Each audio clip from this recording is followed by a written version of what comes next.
Power star గారికి, హరిశంకర్ గారికి మధ్య ఏదో ప్రేమ కథ నడుస్తున్నట్టే ఉంటుందన్నమాట. హరీష్ అన్న ఇంకో సినిమా తీయాలని కోరుకుంటున్నాం. మమ్మల్ని అందరినీ నువ్వు నవ్వుతూ మమ్మల్ని నవ్విస్తూ తీసేసామన్నారు. So that was just my natural reaction. Rollers or power star గారికి, హరిశంకర్ గారికి మధ్య ఏదో ప్రేమ కథ నడుస్తున్నట్టే ఉంటుందన్నమాట. బేసిక్గా ఆయన సినిమాలు మాకు చూపించి మమ్మల్ని హ్యాపీ చేస్తారు. కానీ ఆయన హ్యాపీ ఎప్పుడు మీరు మాట్లాడినా, ఎప్పుడు మీరు కనిపించినా ఆయన చాలా ఆ హ్యాపీనెస్ ఆయన ఫేస్లో కనిపిస్తుంటుంది. ఏంటి సార్ ఏం చేస్తున్నారు మీరు? I'm truly blessed. We're also. Yeah, మనం క్వశ్చన్స్ తీసుకుందాం ఇప్పుడు. స్టార్టింగ్ స్టోరీ రాసినప్పుడు భవదీయుడు భగత్ సింగ్ అని టైటిల్ అనౌన్స్ చేసిరు. ఆఫ్టర్ ఉస్తాద్ భగత్ సింగ్ అని టైటిల్ చేంజ్ చేయడానికి main reason or whatever change చేసిరు? మన సినిమాలో డైలాగ్ లాగా మీరే మీ ఎక్స్పెక్టేషన్సే. చాలా మంది భవదీయుడు అంటే ఏంటన్నా అడిగారు జెన్జీ కిడ్స్. అంటే అది తెలుగులో భవదీయుడు అంటే యువర్స్ ఫెయిత్ఫుల్లీ అని meaning. At the same time story మారింది. రెండు జరిగాయి కాబట్టి కొంతమందికి అర్థం కాలేదేమో అన్న ఒక విషయంతో ఇంకోటి స్టోరీ మారింది కాబట్టి ఉస్తాద్ భగత్ సింగ్ అని పెట్టాం. నెక్స్ట్.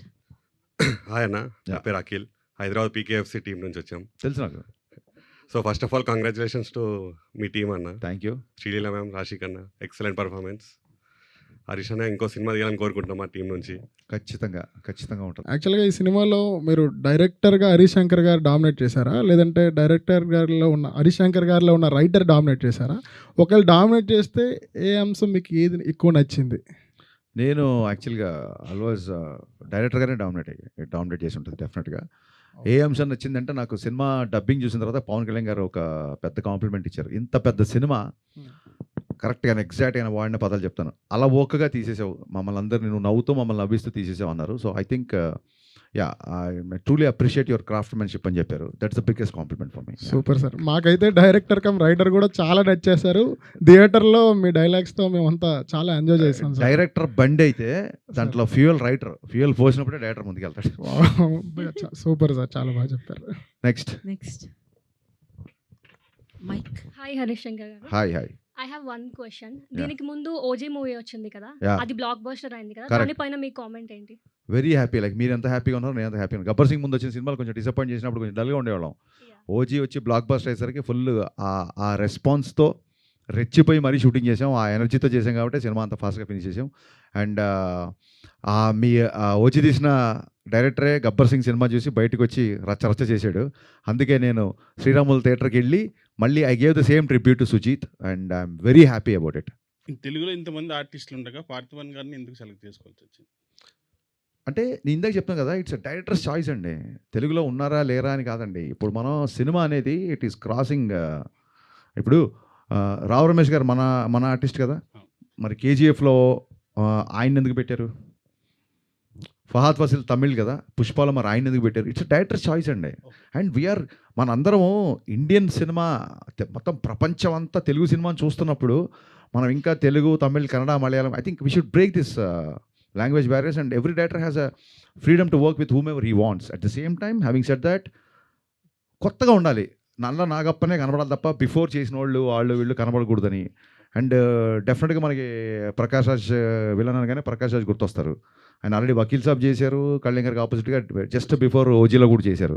సో ఇక్కడ ఒక చిన్న ఫ్రెష్నెస్ రావాలని. And Parthiban is a legend actor and legendary director. అలాగే కేఎస్ రవికుమార్ గారు, కళ్యాణ్ గారు రెస్పెక్ట్ఫుల్గా ఇచ్చే ఒక పర్సన్ ఉండాలంటే కేఎస్ రవికుమార్ గారు director I respect him a lot. ఆయన కమల్ హాసన్ గారితో, రజనీకాంత్ గారితో ఎడాపెడా బ్లాక్ బస్టర్లు తీశారు. I respect him a lot and is my favourite director two. So Kalyan గారు రెస్పెక్ట్ ఇవ్వాలి, కళ్యాణ్ గారు ఇట్లా పాటించాలంటే అలాంటి ఒక స్టేచర్. అలాంటి కేఎస్ రవికుమార్ గారు కూడా రెస్పెక్ట్ ఇవ్వాలంటే ఒక మురళీమోహన్ గారు లాంటి ఒక సీఎం క్యారెక్టర్. ఇవన్నీ ఏంటంటే లాంగ్వేజ్ బ్యారియర్స్ అయినా ఇంకా మనం పెట్టుకోవద్దండి అని వదిలేసుకుంటూ ముందుకెళ్ళాలి బేసిక్గా. పవన్ కళ్యాణ్ గారు ఐ థింక్ కాంతారా సినిమాకి ఇప్పుడు మనకి ఉస్తాద్కి ఇచ్చిన దానికంటే ఎక్కువగా టికెట్స్ హైక్ ఇచ్చారు యాక్చువల్గా. మరి లాంగ్వేజ్ బ్యారియర్ ఉంటే ఆయన ఇస్తారా అట్లాగా? రైట్ అండి. నెక్స్ట్. సార్ యాక్చువల్లీ నేను మూవీ చూసినప్పుడు ఒకటే అనిపించింది, అంటే ఆ డైలాగ్స్ విన్నప్పుడు కూడా అంతసేపు సినిమా చూసి ఒకటే అనిపించిందా? లేదు. ఎన్ని అనిపించాలి బాసు? కాదు అంటే నర్వస్లో అలా మాట్లాడుతున్నాను. కానీ some of the dialogues which resemblates him in the present situation also in real life also. మీరు మూవీ చూసాక డిడ్ యూ ఫెల్ట్ లైక్ ఇది రియల్ లైఫ్‌లో డైలాగ్ రాస్తున్నా? Or else you feel like అలా చేశాకే మీరు డైలాగ్ రాసారా? లేకపోతే మీరు అనుకోని ఆ డైలాగ్ రాసాక ఇట్స్ వైస్ వర్సా అండి. ఫ్యూ డైలాగ్స్ అనిపిస్తాయి, ఫ్యూ డైలాగ్స్ బికాజ్ ఒకటే dialogue that which into my to heart. అది ఏంటంటే అభివృద్ధి పేరుతో నా నోరు నొక్కేయటం మీకు అలవాటే కదా అంటారు. అంటే అదే కొన్నిసార్లు అలా రాసేసిన తర్వాత అనిపించింది. బట్ ఫ్యాన్స్ డైలాగ్ మట్టుకు నాకు ఖచ్చితంగా అనిపించింది. ప్రతిసారి ఫ్యాన్స్ హీరోకి ఎలివేషన్ ఇస్తున్నారు. ఈసారి మనందరి ఫేవరెట్ హీరో పవన్ కళ్యాణ్ గారితో ఫ్యాన్స్కి ఎలివేషన్ ఇప్పిద్దామని. ఎంతమంది ఉంటారో తెలుసా, లెక్క పెట్టడానికి జన్మ సరిపోదు, లేపడం సంగతి తర్వాత. అది మీ అందరి ఇన్స్పిరేషన్తో వచ్చిన డైలాగ్ అది. Thank you sir. Hi sir, Pavan. ఈ పేరు కూడా పవనేనా? Sir biggest fan Varun Tej గారికి. మళ్ళీ గద్దలకొండ గణేష్ లాంటి కంబ్యాక్ వరుణ్ తేజ్ గారితో ఏమైనా ప్లాన్ ఉందా? ఉంది. ఎప్పుడు వస్తుంది? వెయిటింగ్, ఈగర్గా వెయిట్ చేస్తున్నా as a true Varun Tej గారి ఫ్యాన్ లాగా. డెఫినెట్గా ఎప్పుడు వస్తుందో ఫస్ట్ అప్డేట్ నీతోనే స్టార్ట్ చేస్తాను. నీకే థ్యాంక్ యూ సార్. అమ్ము గారికి, Oh, your biggest weakness as an actress and what you have done to overcome it? I think being sensitive towards things, because konisalu whether while performing or scene, I tend to take it back Bobby. home. So it's a strength and a weakness, I feel.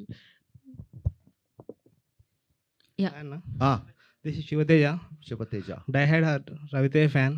Okay. మీ నుంచి Sivateja fan of Raviteja. Okay. మీ నుంచి చాలా రోజుల నుంచి expect చేస్తున్నా. రవితేజకు పవన్ కళ్యాణ్కి మీరు ఎంత బిగ్ ఫ్యానో, శివుడి దగ్గరికి వెళ్ళాలంటే ఫస్ట్ నందిని దాటి వెళ్ళాలి. మీ దగ్గరికి రావాలంటే, అదే పవన్ కళ్యాణ్ రవితేజ దగ్గరికి రావాలంటే మిమ్మల్ని దాటి వెళ్ళాలి. సో ఇప్పుడు నేను ఎక్స్పెక్ట్ చేస్తున్న ఏంటంటే, మిరపకాయ సినిమా అంత పెద్ద హిట్ ఇచ్చారు కదా, పవన్ కళ్యాణ్ గబ్బర్ సింగ్ హిట్ ఇచ్చారు కదా, మళ్ళీ ఉస్తాద్ భగత్ సింగ్ పవన్ కళ్యాణ్కి ఇచ్చారు. మా అన్న కోసం వెయిటింగ్. మళ్ళీ రవితేజకి ఎప్పుడు బ్లాక్ బస్టర్ ఇస్తారు మిరపకాయ లాంటిది? మా అన్న కాదు, మన అన్న. మన అన్న మిరపకాయని మించిన సినిమా 100% తీసి తీరుతా. వెయిటింగ్ అన్న. మీ అందరు ఇలాగే సపోర్ట్ చేస్తే 100% చేస్తాం. కంపల్సరీ అన్న. Thank you. మూవీ చూసినప్పుడు, మూవీ ప్రీమియర్స్ యూఎస్లో ప్రీమియర్స్ పడినప్పుడు we were little bit disappointed because PK fans, MB fans ఉంటుంది కదా, క్లాష్ ఉంటుంది కదా. సో ఆ రోజు మ్యామ్ సారీ మ్యామ్, బట్ కుర్చీ మడత పెట్టి అనే సాంగ్ చూడంగానే మేమంతా కొద్దిగా సార్ దానికి డ్యాన్స్ చేశారు, మేమందరం కూడా సార్ దానికి ఎలా ఒప్పుకున్నారు, దాన్ని ఎంబీ ఫ్యాన్స్ కూడా కొంతమంది నెగిటివ్ చేసి చూశారు. దానికి మీరేమంటారు సార్? ఏం లేదు, అందరూ ఫుల్ హ్యాపీగా ఎంజాయ్ చేశారు. ఆ సీక్వెన్స్ హై డ్యాన్స్ నెంబర్స్ ఉండాలి కాబట్టే ఆ సాంగ్ పెట్టాము. నేను అందులో మహేష్ బాబు గారు dance one of this careers top 3 సాంగ్స్లో ఆయన డ్యాన్స్ ఉంటుంది నా స్ట్రాంగ్ ఫీలింగ్. ఇక్కడేమో ఈయన డ్యాన్స్ చేయరు దాంతో. యాక్చువల్గా పవన్ కళ్యాణ్ గారి ఫ్యాన్స్ అందరూ కళ్యాణ్ గారు తీసుకున్న అంత పెద్ద డెసిషన్, అంత పెద్ద అసలు ఏమాత్రం మీకు గుర్తుందో లేదో, కళ్యాణ్ గారు చాలా స్పోర్టివ్గా మిగతా అందరు హీరోల సక్సెస్ని నేను అప్రిషియేట్ చేసి మాట్లాడిన రోజులు ఉన్నాయి. సో ఇట్స్ డ్యాన్స్ నెంబర్ కాబట్టి తీసుకున్నాం అంతే. శ్రీలీల మ్యామ్, మీకు ఎలా అనిపించింది కుర్చీ మడత పెట్టి సాంగ్ మూవీలో ఉన్నప్పుడు? మన సాంగ్ ఇప్పుడు కళ్యాణ్ గారు చేస్తున్నారంటే దానికన్నా ఇంకేమనిపిస్తుంది అండి. Obviously lots of Joy and lovely. అంటే ఇట్స్ ఆల్ కొలాబరేటివ్ అండి. మనం ఫిల్మ్ ఇండస్ట్రీ ఒకటిలా చూస్తున్నాం ఇప్పుడు. సో బౌండరీస్ అన్నీ వెళ్ళిపోయాయి. I'm very very happy. So మీకు లాస్ట్ క్వశ్చన్, మీరు హాస్పిటల్లో పీకే సార్తో ఉన్న సీన్లో యువర్ టూ ఎమోషనల్. ఆ సీన్స్ ఏమన్నా దాని గురించి చెప్పగలుగుతారా? లైక్ ఎలా అనిపించింది మీకు? ఆ పాయింట్‌లో నాకు ముందు కూడా చెప్పానండి. ఐ థింక్ ఈ సినిమాలో నాకు కాన్షియస్‌గా ఎప్పుడు నరేషన్ ఒకసారి అయిపోయిన తర్వాత సీన్ పేపర్‌లు ఇవ్వలేదు. We did it on spot. ఎందుకని అడిగితే ఈసారి you should just react to it. So ఆ పాయింట్‌లో నాకు ఫస్ట్ టైం తెలిసింది ఆ సీన్ గురించి. So that was just my natural reaction. And నేను అక్కడే కాదు, తర్వాత డబ్బింగ్‌లో చూసినప్పుడు నాకు అలాగే అనిపించింది. ఆ సీన్ గురించి అనుకున్న ప్రతిసారి కూడా నాకు అలాగే అనిపిస్తది. సో ఐ ఫీల్ లైక్ ఈ సినిమాలో I just existed with whatever was happening around. ట్రోలర్స్కి మీరు ఇచ్చే సమాధానం ఏంటన్నా? Trollers are more than free to troll anything. బేసిక్గా దాన్ని ఏమంటారంటే I take constructive criticism. This scene was not very well return. It would have been much better. The second half, like first half is a little slow, or maybe second half is a little slow, or hero characteristics like this. Ilantivanni I'll take the constructive criticism, and I don't feel like taking seriously whatever the troll material comes, because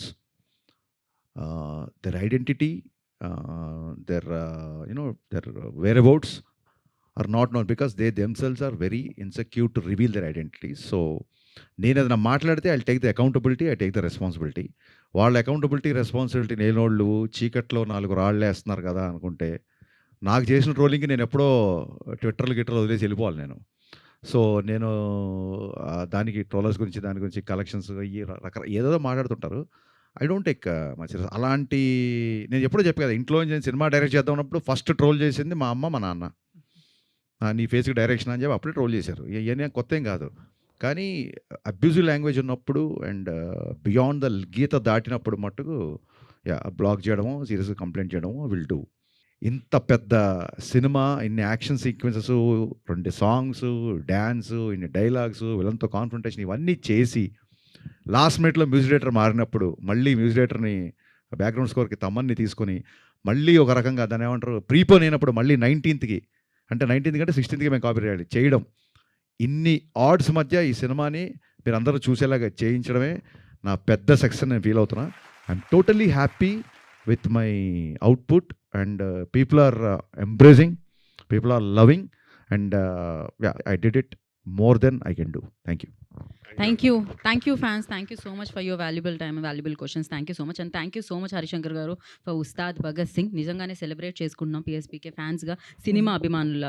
so డెఫినెట్గా cinema అందరూ చూసారు, మళ్ళీ వెళ్ళి చూడండి. డెఫినెట్గా దాంట్లో ఉన్న ఆ ఫీల్, లైక్ ఆ డైలాగ్స్ కానీ, ఆ డాన్స్ కానీ, ఆ వింటేజ్ లుక్ కానీ అన్నిటిని మనం సెలబ్రేట్ చేసుకుందాం.